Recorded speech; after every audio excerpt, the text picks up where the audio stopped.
Hi all, అందరూ బాగుండాలి, అందులో మనం ఉండాలి. Welcome to my channel Sri channel తరపున అందరికీ నమస్కారం అండి. అందరూ ఎలా ఉన్నారు? చాలా చాలా బాగున్నారు అనుకుంటున్నాను. మనకి పెద్ద తిరుపతి కంటే కూడా ముందుగా మన దగ్గరలో ద్వారకా తిరుమల ఉంటుంది కదండి, అదే మనం చిన్న తిరుపతి అని పిలుచుకుంటూ ఉంటాము. వైకుంఠ ఏకాదశి రోజు మనం ఆ వెంకటేశ్వరుని దర్శనం, ఉత్తర ద్వార దర్శనం చేసుకోవాలంటే అందరూ వివిధ రకాలైన దేవాలయాలకి అంటే వెంకటేశ్వర స్వామి, విష్ణు ఆలయాలకి వెళ్తూ ఉంటాం. అలాగా వైకుంఠ ఏకాదశి రోజు ఒక 4 సంవత్సరాలుగా మేమైతే చిన్న తిరుపతి వెంకటేశ్వర స్వామి వారి దర్శనం చేసుకుంటున్నాం. అలాగే ఈ సంవత్సరం కూడా స్వామివారి దర్శనం చేసుకుందాం అని చెప్పి చిన్న తిరుపతికి అయితే వెళ్ళామండి. కానీ అసలు మామూలుగానే మనకి వెంకటేశ్వర స్వామి గుళ్ళు కానీ విష్ణు ఆలయాలు కానీ ఏవి కూడా ఖాళీగా ఉండవన్నమాట.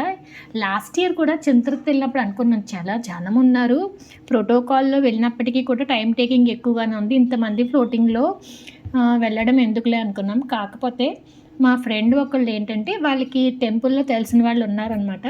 ఈరోజు దర్శనం అయితే తప్పకుండా చేసుకుందాం అని చెప్పేసరికి మేమైతే బయలుదేరి ద్వారకా తిరుమల వెళ్ళాము. ఆ విశేషాలన్నీ ఈ వీడియోలో.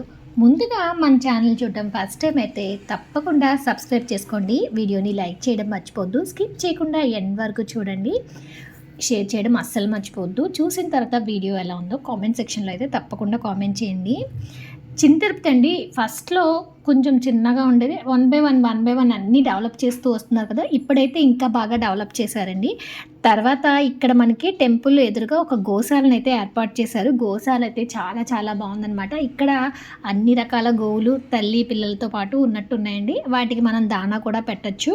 ముందుగా మేమైతే ఒకసారి గోశాల దగ్గరికి వెళ్ళి దర్శనం చేసుకుని వచ్చేసాము. ఈ లోపల మా ఫ్రెండ్ వాళ్ళ అన్నయ్య గారేనండి అక్కడ ఉండేది, ఆయన వచ్చి మమ్మల్ని తీసుకెళ్ళారనమాట. మామూలుగా అయితే మనం లైన్లో వెళ్ళి వెయిట్ చేస్తే చాలా టైం పడుతుంది. గుడికి ఒక సైడ్ నుంచి అంటే లోపల పనిచేసేవాళ్ళు అంటే యాక్చువల్గా అక్కడ ఉండే వాళ్ళకి సపరేట్గా రూట్స్ ఉంటాయి కాబట్టి అండి ఆయన మమ్మల్ని అయితే పక్క నుంచి లోపలికి తీసుకెళ్లారనమాట.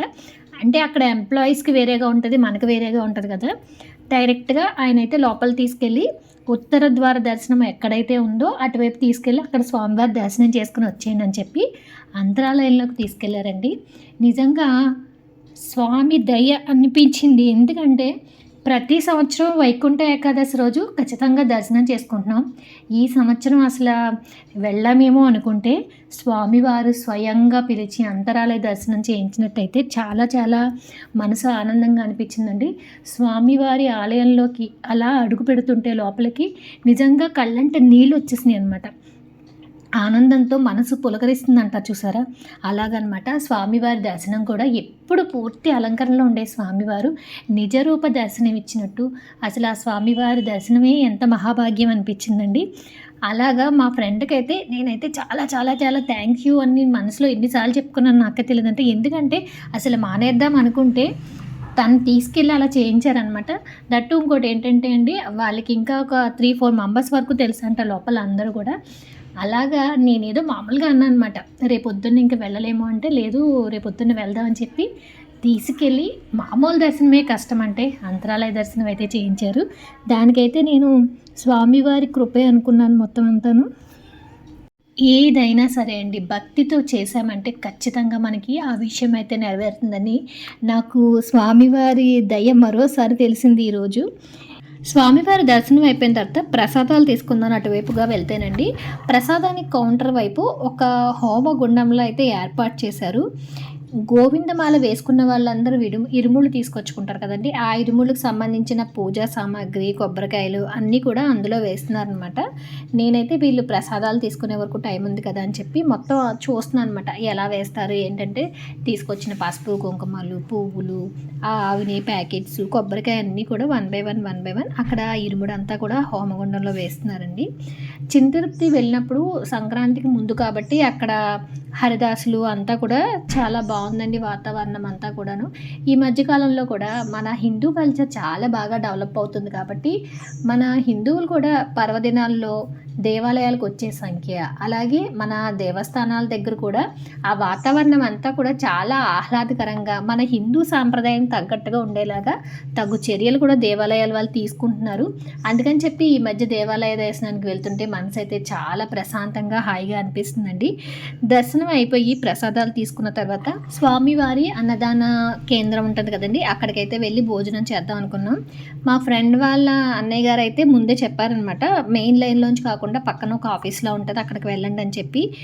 మేమైతే అలా వెళ్ళేటప్పుడు సైడ్లో మనకి విఐపీకి సంబంధించి మొత్తం భోజనం పెట్టడానికి అయితే ఒక హాల్లో ఉంటుందంటండి, అటువైపు అయితే వెళ్తున్నాం. మేము వెళ్ళే దారిలో అయితే మొత్తం స్వామివారి అన్నదానానికి సంబంధించి కాయగూరలు వంట చేయడానికి ఉంటాయి కదండి, సొరకాయలు, దొండకాయలు, బస్తాలు బస్తాలు అవన్నీ కూడా పెట్టారనమాట.